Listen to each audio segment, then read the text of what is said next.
bite, a sip, a single indulgence, and suddenly, it's over. Here are 10 of the strangest food-related deaths ever recorded.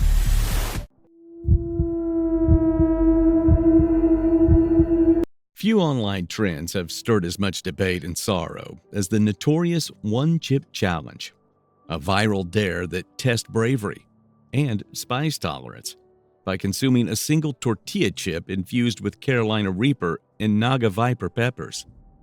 For many, it was harmless entertainment, a burst of fiery pain, some laughter, and a boost to their online presence. But for 14-year-old Harris Wallaba of Worcester, Massachusetts, the outcome was fatal, not funny. September 1st, 2023, Harris, a sophomore at Doherty Memorial High School, decided to take on the challenge. He was a vibrant teenager. He shone on the basketball court, loved gaming in his free time, and his goofy, warm personality made him a favorite among friends. Like many teens, Harris may have wanted to fit in, feel the thrill, or simply understand what the hype was about.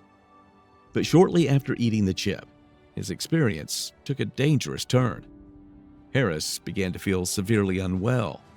He was sent home from school, but his condition rapidly worsened. Only hours later, he collapsed. He was rushed to the hospital, but it was too late. Harris passed away. The tragedy devastated the community and quickly drew national attention. What was once seen as a lighthearted dare now looked like a fatal risk. People began asking, how could one chip kill a teenager? The autopsy gave answers. Harris died from cardiopulmonary arrest, triggered by the extreme capsaicin in the chip. Doctors also discovered he had an enlarged heart and a condition called myocardial bridging, making him especially vulnerable. In simple terms, the chip's intense heat put unbearable stress on his heart, and it could not cope. Harris's death sparked outrage and concern.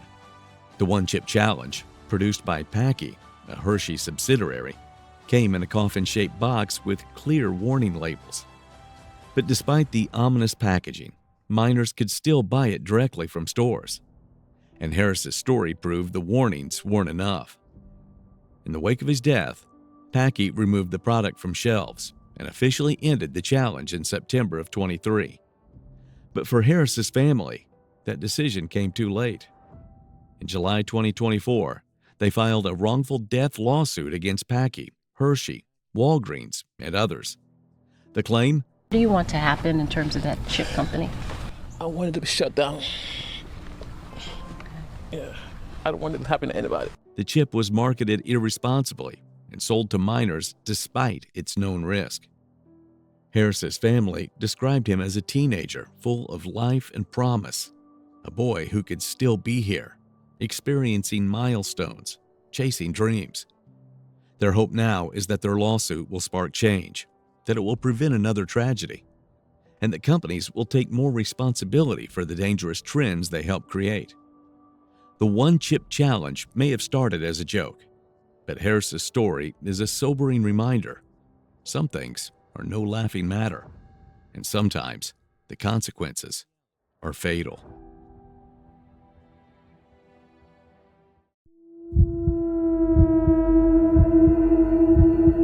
Chukchansi Park in Fresno, California. A warm summer evening in August of 2019. The stadium buzzed with excitement. People had gathered for a unique event, the Taco Truck Throwdown, hosted by the Fresno Grizzlies. It was a mix of America's favorite pastime and a culinary showdown, a night of baseball, food, and fun. Among the contestants was 41-year-old Dana Hutchings. To his friends and family, Dana was lively, adventurous, always ready to have fun. He wasn't a professional eater, but that night, he was thrilled to join the taco eating contest. The competition began lightheartedly, but soon things took a devastating turn. Witnesses said Dana ate quickly, too quickly. He swallowed large pieces of food without chewing. Taco after taco, he stuffed them into his mouth, pushing himself further. And then, in a matter of minutes, The contest became a medical emergency. Dana collapsed. On-site medics rushed in. Paramedics followed, fighting to save his life. He was transported to Community Regional Medical Center. But despite every effort, Dana was pronounced dead. The cause? Choking. Shock rippled through the crowd. What began as a fun evening ended in tragedy. Dana's teenage son was left struggling to understand the sudden, devastating loss. In the aftermath, the Fresno Grizzlies canceled the professional taco eating contest. Organizers emphasized the need for safety, even in seemingly harmless events. The tragedy raised questions. How safe are amateur eating competitions? Unlike professionals, many contestants have no training and may not realize the risk. In April 2021, Dana's son filed a lawsuit against Fresno Sports and Events LLC. The claim? Negligence. He argued that there had been no proper safety measures, no warnings, no protection for participants. The case highlighted the urgent need for better regulation in public eating contests, especially when non-professionals are involved. Dana's story resonated far beyond Fresno.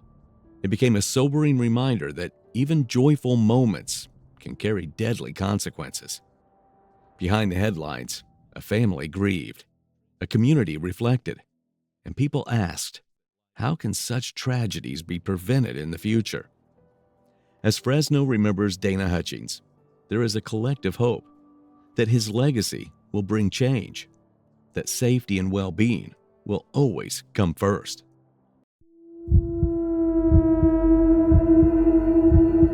August 16, 2010, in the quiet town of Nebworth, Hertfordshire, the day began like any other, calm, uneventful. Mitchell Carey, a 43-year-old graphic designer and father of two, started his morning in a rush. He skipped breakfast, planning to grab something later. A simple, everyday choice, one that would set in motion an unimaginable chain of events. By midday, Mitchell was hungry. He stopped at a nearby cafe, a place he knew well. He ordered a corned beef sandwich. Nothing unusual. Back at his desk, he ate in between tasks. But within 25 minutes, something was terribly wrong. Cold sweat broke out. His face drained of color. Pain ripped through his stomach, the worst he had ever felt. Emergency services were called immediately. Paramedics rushed Mitchell to Lister Hospital in Stevenage. Doctors assumed it was food poisoning. They treated him with painkillers, advised rest, and sent him home. But as night fell, Mitchell's condition grew worse. The worst was still to come. By the next morning, August 17th, Mitchell was in agony. Violent vomiting, crippling stomach cramps. His wife Debbie watched in terror as he collapsed to the ground. Paramedics arrived to a far more dire scene than they had imagined. Mitchell had suffered a heart attack. His organs were failing. Time was running out. Racing back to the hospital, doctors fought to stabilize him, but their efforts were in vain. In the early hours of August 18th, surrounded by frantic medical staff and the hum of life support machines, Mitchell's life slipped away, brought down by a microscopic killer. Fascinated by the unexpected twists of fate? Like, subscribe, and stay tuned for more. The culprit?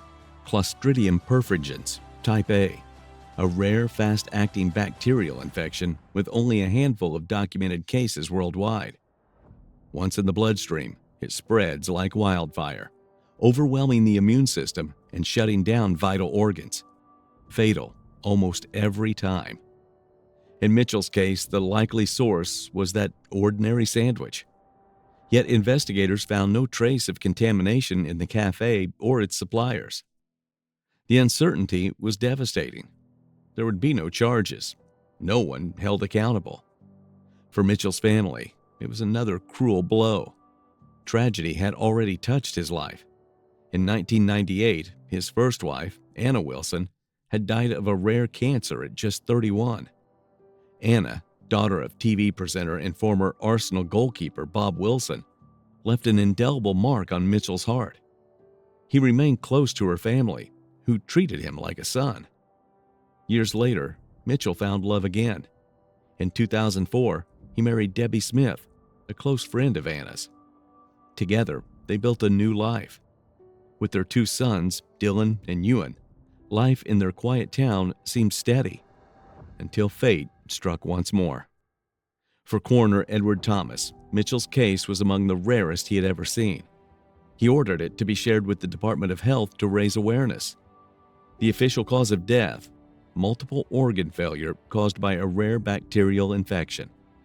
But with no evidence of negligence, no one was blamed. The family was left to face the harsh truth. Mitchell's death wasn't caused by recklessness. It wasn't preventable. It was chance. A random, lethal twist of fate. A man doing something utterly ordinary, eating a sandwich, lost his life. A sobering reminder of life's fragility and how everything can change in the blink of an eye.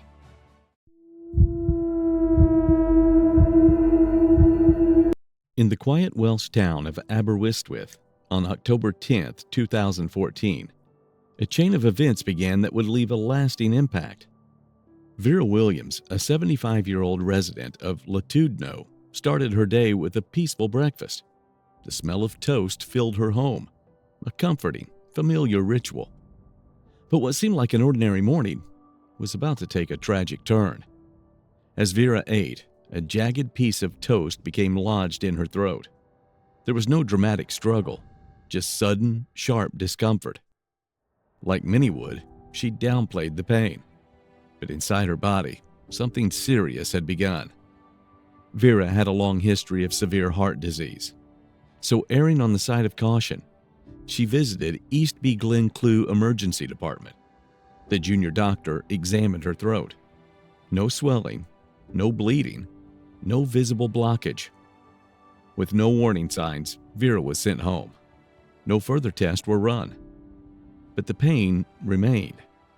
For nearly 2 weeks, Vera endured the discomfort, quietly waiting, perhaps hoping it would fade on its own, unaware of the danger building inside her body. On October 23rd, Vera returned to the hospital. This time, she was seen by Dr. Eddie Adele. He evaluated her neck pain, but did not know about her earlier visit. Without the full history, he assumed it was a minor infection and prescribed antibiotics. By the next day, her condition spiraled out of control. Vera began violently coughing up blood. She was rushed to the hospital in critical condition. A CT scan revealed the horrifying truth. The piece of toast had torn a hole in her esophagus. Weeks of hidden damage had accumulated in a rare and deadly condition: esophageal perforation. Blood was now leaking into her intestines. The condition was exceptionally rare, affecting only about 3 in a million people. But for Vera, statistics didn't matter. Her body was shutting down. Surgery might have saved her, but with her fragile heart, it was far too dangerous. Doctors could only manage the symptoms. Her health declined rapidly, and days later, Vera passed away. Her death sent shock and grief through her community, and it prompted a formal inquiry. Senior consultant Dr. Marion Hughes reviewed the case. She explained that the doctors had made decisions based on what they saw at the time. Still, she admitted that in nearly 40 years of practice, Vera's case was one of the most unusual she had ever encountered. The investigation uncovered not only a rare medical tragedy, but also gaps in the system. The hospital still relied on paper records. That meant Dr. Adele never saw Vera's previous complaints of throat pain. Coroner Nicola Jones noted, with electronic records, the connection might have been made. It might have changed the outcome, or it might not have. With Vera's severe heart disease, any intervention carried immense risk. In the end, Vera's story is a stark reminder. Sometimes the smallest incident, a single bite, a single unspoken word, can set off consequences that are irreversible and deadly.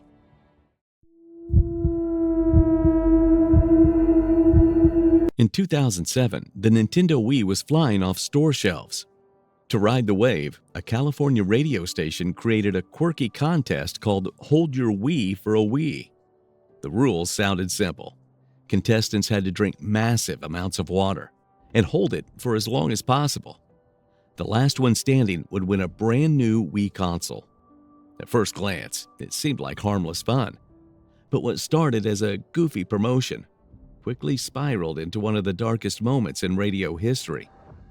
On January 12, 2007, 28-year-old Jennifer Strange joined the contest in Sacramento. She was a mother of 3. Like many parents, she wanted to surprise her kids with something special. If all it took was a silly stunt to win a Wii, she was willing to give it a try. Bottle after bottle, Jennifer kept drinking. By the end, she had consumed over 1.5 gallons of water. At first, she was cheerful, but soon, her mood shifted. She began to complain of excruciating headaches and severe discomfort. Her distress was obvious, even on the live broadcast. But the hosts laughed it off. One even joked about how water intoxication could be fatal, a grim reality they clearly underestimated. What the station didn't grasp was the danger of hyponatremia. It's a condition caused by drinking too much water in too short a time. Sodium levels in the body drop, the brain begins to swell, and the results can be deadly. Despite Jennifer showing classic symptoms, no one intervened. Not the DJs, not the station staff, not even after a nurse had reportedly warned them beforehand about the contest risk. A few hours after leaving the station, Jennifer's condition worsened. She called co-workers, describing her pain, but it was too late. She was found dead in her bathroom. A preventable tragedy. A life lost over a radio stunt. News of Jennifer's death spread quickly. Shock and grief rippled through the community. But outrage followed just as fast. How could the DJs ignore the warnings? Why did the contest continue when the danger was so clear? The fallout was swift. KDND 107.9 fired 10 employees, including the 3 DJs who had hosted the show. But the legal battle was only beginning. Jennifer's family filed a wrongful death lawsuit against Intercom Sacramento, the station's parent company. In 2009, they won a $16.5 million settlement. During the trial, audio clips surfaced. The host had been joking about the risk of death from water consumption. They knew the danger. She saying, my head hurts. I feel lightheaded. Right then. And they laughed it off. I want to say that those people that are drinking all that water can get sick and possibly die from water intoxication. Yeah, we're aware of that. They say release it, so we're not responsible. It's okay. And they chose to ignore it. The scandal also drew the attention of the FCC. Their investigation played a role in KDND losing its broadcasting license in 2017. The station was shut down for good. A publicity stunt meant to boost ratings ended with the death of a young mother, and it became a cautionary tale about what happens when entertainment is valued more than human life. Jennifer Strange was not a daredevil chasing thrills. She was a mother of 3, hoping to surprise her children with a gift. Her story is devastating. It shows the fatal consequences that can arise when caution and compassion are sacrificed for amusement. No prize, no matter how valuable or appealing, is ever worth the cost of a human life. In the early hours of February 25, 2010, Christopher Hodkinson walked into a nightmare in his Invercargill home. Natasha Harris, the woman he had shared 15 years with, sat lifeless against the bathroom wall. Her breathing was shallow, labored. In panic, Christopher called for help, but it was too late. That evening, Natasha went into cardiac arrest. At just 30 years old, her life was over. She left behind 8 young children and a devastated partner. As the reality set in, questions followed. What could take a mother so young? The truth was shocking. It wasn't drugs. It wasn't alcohol. It was something far more unexpected. Coca-Cola. Natasha's dependence on Coke had started in her teens. At first, just a glass here and there. But the habit grew and grew. By the end, she was drinking up to 10 liters a day. That's 18 pints, an astonishing amount, far beyond safe limits for sugar and for caffeine. Her entire day revolved around Coke, morning to night. Without it, she would tremble. She would lash out. She felt like she was falling apart. This wasn't just a habit. It was an addiction. Her mother-in-law, Vivian Hodkinson, saw it happen. Whenever Coke wasn't nearby, Natasha's anxiety spiked. The health toll was relentless. Years of exhaustion, constant nausea, a racing heart, muscle weakness, daily vomiting. Doctors dismissed it as stress or illness, but the soda was quietly destroying her body. Her teeth rotted until they had to be removed. One of her children was even born without enamel, a condition linked to Natasha's Coke consumption during pregnancy. Her liver was enlarged and fatty, damaged by a year of sugar overload. The autopsy revealed even more. Severe potassium deficiency, hypokalemia, a condition that can trigger sudden heart failure. Caffeine made things worse, fueling an irregular heartbeat that became deadly. On the day she died, Natasha didn't seem gravely ill. She mentioned feeling a bit off, nothing unusual. Hours later, she collapsed. Paramedics tried, but there was no saving her. The inquest was damning. Coroner David Crerar was blunt. Without the extreme Coca-Cola intake, Natasha would likely still be alive. He connected the timing and nature of her death directly to the metabolic chaos caused by her soda addiction. Health experts agreed. 10 liters a day wasn't just high, it was catastrophic. Coca-Cola Oceania responded with sympathy, but they disputed the link. They claimed there was no conclusive proof their product caused Natasha's death, and they argued that consumption was a matter of personal choice. The coroner disagreed. He called for stricter regulation of caffeinated drinks. He suggested clearer labels, showing caffeine content and warnings about overconsumption. Would it have changed Natasha's behavior? That was less certain. She was a heavy smoker. She often ignored medical advice. But the warning was clear. Unchecked consumption of soda could kill. For Natasha, Coke had become a coping mechanism.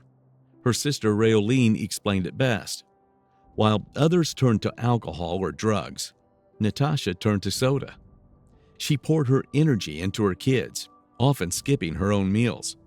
She devoted weeks to planning their birthdays, determined to make them special. Her world revolved around them, even as her body fell apart. After Natasha's death, Christopher tried to care for the children alone, but the weight was unbearable.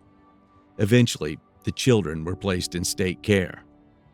A young mother, 8 children left behind, and a tragedy born not of crime, but of an everyday drink.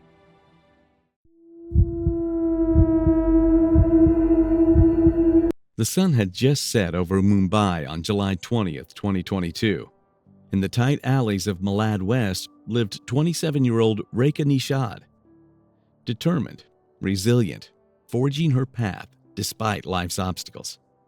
She shared a modest home with her husband and brother-in-law.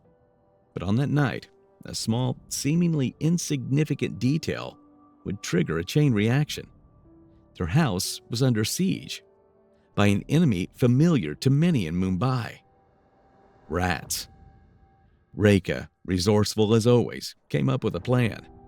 She injected poison into a few tomatoes, hoping to bait and kill the rodents. A calculated risk in her mind. Trap set, she went about her evening, believing the problem was solved. Later, weary from the sweltering Mumbai heat, Rekha craved something simple, something warm and comforting, instant noodles. She reached for a tomato, but in doing so, she poisoned herself.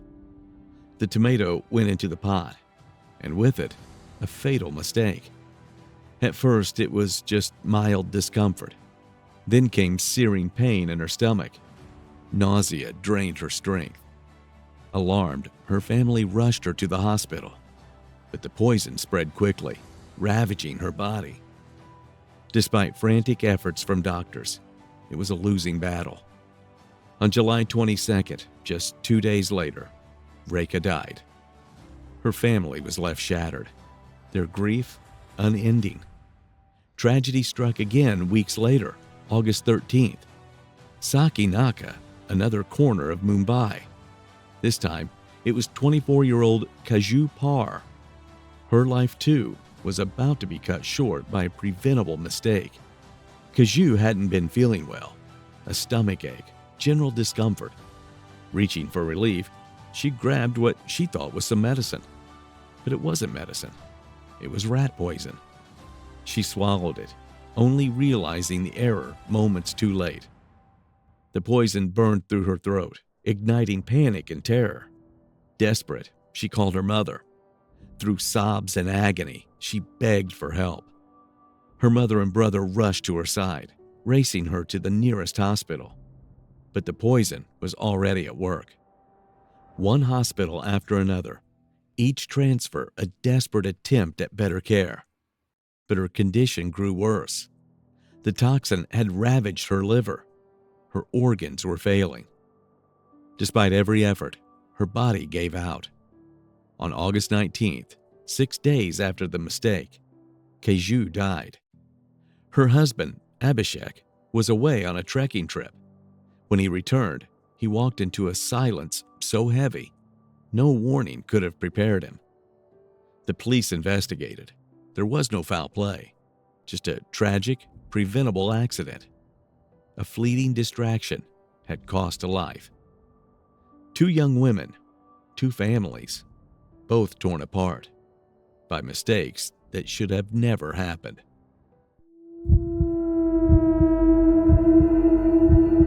It was April 4th, 2019, in the quiet town of Chile, Lancashire. 51-year-old Darren Hickey was wrapping up another workday at Ridgemont House, where he worked as a wedding venue manager. Darren was well respected, not only for his professionalism, but for his resilience. Just 7 years earlier, he had survived a life-threatening stroke. 18 long months in the hospital, relearning how to walk and speak. But he came back stronger. His courage earned him the Stroke Association's Inspirational Person of Courage Award, and he dedicated much of his life to charity work. Yet on that April afternoon, an ordinary moment would prove catastrophic. As the workday wound down, a chef offered Darren a taste of fish cake being prepared for an upcoming event. Just a small bite, the chef suggested. Without hesitation, Darren accepted. He had no idea that a single bite would change everything. The scalding hot filling seared his throat. The damage, invisible but severe. At first, Darren brushed it off. To him, it was nothing more than a minor annoyance. After all, hadn't he already beaten the odds before? But this time, resilience wouldn't be enough. The burning sensation grew worse. Finally, Darren confided in his partner, Neil Parkinson. Neil urged him to get medical attention. At Gillette Hospital, Darren explained his symptoms. A healthcare practitioner examined him and even sought advice from a specialist at another hospital. But without visible burns to his mouth or tongue, the decision was cautious. Darren was sent home. Painkillers, instructions to monitor his condition. No one realized the danger lurking beneath the surface. As the hours passed, Darren's discomfort turned to agony. The swelling in his throat was progressing silently, an invisible killer. By 9:45 p.m., Neil was jolted awake by disturbing noises. Darren was gasping for air. His airway was closing. Neil panicked. He called for an ambulance. But every minute mattered. The paramedics struggled to find the address. Those lost minutes proved critical. By the time they reached him, Darren's airway was blocked completely. His brain was starved of oxygen. At Royal Bolton Hospital, doctors tried to save him, but Darren never regained consciousness. In the early hours of April 5th, his life slipped away, all from one bite of food, just 12 hours earlier. At the inquest, Dr. Patrick Waugh described Darren's final moments. The internal burn had caused his throat to swell shut, an injury more often seen in major trauma cases, not in something as simple as eating. The absence of visible wounds had hidden the severity, a silent, unstoppable progression toward tragedy. Darren's death left his loved ones and his community devastated. Here was a man who had already overcome impossible odds, a man who had inspired so many with his courage. And yet, his life was ended by something as ordinary as a bite of food. A cruel twist of fate.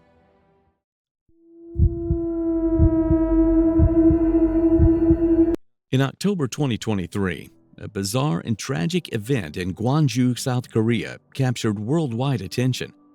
An elderly man in his 80s lost his life after choking on sonnakji, a Korean delicacy made from live octopus tentacles. For some, it's an exotic thrill. But this tragedy revealed the deadly risk of consuming live foods that can fight back, even on the way down. Sonnakji, or live octopus, is unlike ordinary seafood. It's served whole and alive, or cut into pieces that still wriggle, thanks to the nervous system's activity. Drizzled with soy sauce and sesame oil, the tentacles twitch and squirm. For many, it's both mesmerizing and daring. But the real danger lies in the suction cups. Even when cut, the tiny suckers remain active. They can grip the inside of your mouth, throat, or airway.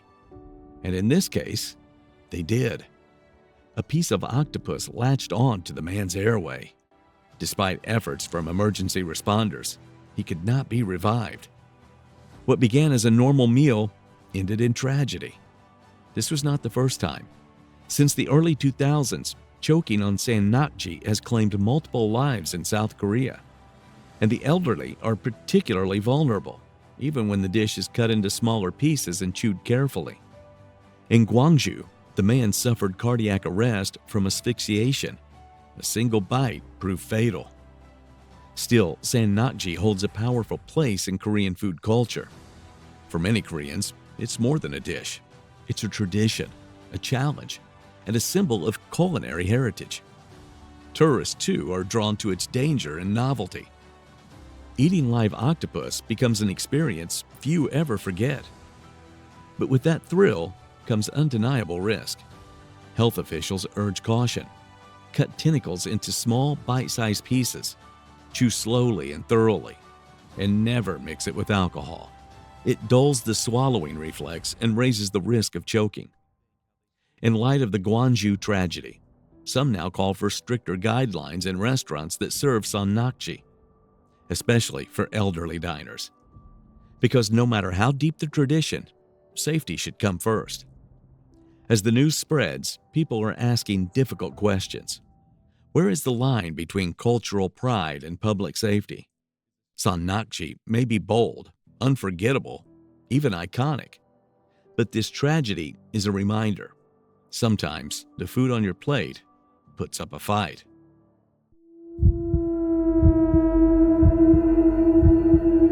Pancake eating contests are usually lighthearted. Sweet, messy, a fun tradition where the stakes are nothing more than sticky fingers and bragging rights. But in April 2017, at Sacred Heart University in Connecticut, one such contest took a devastating turn. Among the students gathered for Greek Week festivities was 20-year-old Caitlin Nelson. She was known for her warmth, her resilience, and her remarkable story. Caitlin studied social work. She volunteered with trauma survivors, and she carried the weight of her own loss. Her father, a Port Authority police officer, was killed on 9/11. On this day, though, the focus wasn't on tragedy. It was on fluffy pancakes, and laughter with friends. But just minutes into the contest, everything changed. Caitlin began to choke. At first, some thought she was joking. Then, horror set in. She collapsed as chaos spread through the room. Nursing students and campus police rushed to help. They tried to clear her airway. Emergency responders joined the effort. But a mass of food had blocked her airway completely. Oxygen was cut off for too long. Caitlin was rushed to the hospital and later transferred to a New York care center. For 3 days, her loved ones held on to hope. On April 2nd, that hope ended. Caitlin passed away.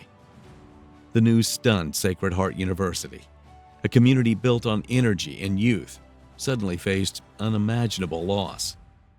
Vigils were held, flags lowered. Friends, professors, and sorority sisters remembered Caitlin for her compassion, her humor, and her dedication to others. She was certified in youth mental health first aid. She had worked with children affected by Sandy Hook. She lived to make a difference. But her death also raised hard questions. Her family sued Sacred Heart University for wrongful death. They argued the school should have known the dangers of amateur eating contests, where speed and pressure pushed the body past its limits. In 2020, the university settled the lawsuit. The details remain confidential. Health experts added their voices.